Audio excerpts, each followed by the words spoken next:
Tonight, 3 people are suing Usher, claiming he engaged in sexual activity without warning them, that he allegedly has an STD. The lawsuit was filed in California today, and one of the 3 accusers spoke out about her alleged encounter with the superstar.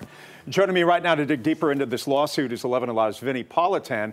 How about the law in California as it relates to an STD, herpes? Well, here's a couple things about the law in California. There are statutes, there are criminal statutes that say if you knowingly transmit an STD to another person, you can be held criminally responsible. If it's HIV, it's a felony, but if it's any other type of STD, it is a misdemeanor, and that's criminal liability. If Usher Raymond were a teacher in the Cobb County school system, we wouldn't be hearing about any of this. Anytime you see the attorney, Ms. Bloom, pop up, it's sort of like a mushroom after a rainstorm. She just sort of appears, and you're talking about trying to get a payday. Am I being cynical about this? No, well, Lisa Bloom is Gloria Allred's daughter. I worked with her at Court TV for a number of years, and this is what they do in the cases that they take on. But the bottom line here, in this particular case, what really struck me was that the person who was speaking today did not actually get the STD from Usher, doesn't have it at all. So her role is what? Her what? Her role is what? I mean, if she didn't get the STD, she's still appearing before camera. Is that correct? The 19-year-old? She's one of the plaintiffs in the lawsuit that I have right here. She's one of the plaintiffs, and what they're alleging is intentional infliction of emotional distress, negligent infliction of emotional distress, things like that.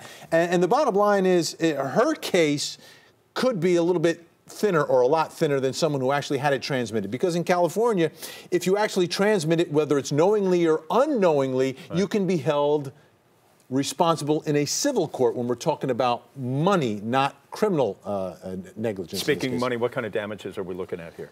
Well, it really depends. I mean, you could be talking about a settlement that could be 7 figures if it's actually transmitted, but if it's not transmitted, right, and you don't get it, then the question is, what sort of damage did you actually suffer in a case like this? So this woman says she's not infected, but yet she's suing. Yeah. I mean, can you sue if you are not infected? Well, you know, you can sue. She obviously has done it already by filing this lawsuit. Would you be successful? Are there actual damages in the case? Are there actual liability? If you don't get it, I think it's a much more difficult case, obviously, and it'll be interesting to see what happens here. One of the things that Lisa Bloom was talking about, along with one of the accusers, was they want him to be tested and just settle it for all the other people out there who engage in sexual conduct with him. You know, does he or doesn't he have it? And they say that's one of the goals of this lawsuit. But the whole issue of consensual sex is this: it's buyer beware, is it not? Not in California. If you knowingly transmit it, you know you have it, and you don't tell your partner, you could be held civilly responsible. But can you not make that point, that somehow or other you are responsible for your own actions? You can't always be blaming someone else for a decision that you made that clearly was folly, or at least how it turned out. Unless if he's engaging in fraud like is being alleged here. California, like every state has their own laws. California has laws that deal with this. So we'll see. All right, Vinnie, it's hard being a star. It is, but also the law doesn't apply to just stars. It applies to everyone. California always has a different look, too, legally, yes, doesn't it? Absolutely. Sometimes for the better, sometimes for the worse. Depends which side you're on. That's right. All right, Cheryl, over to you. Thank you.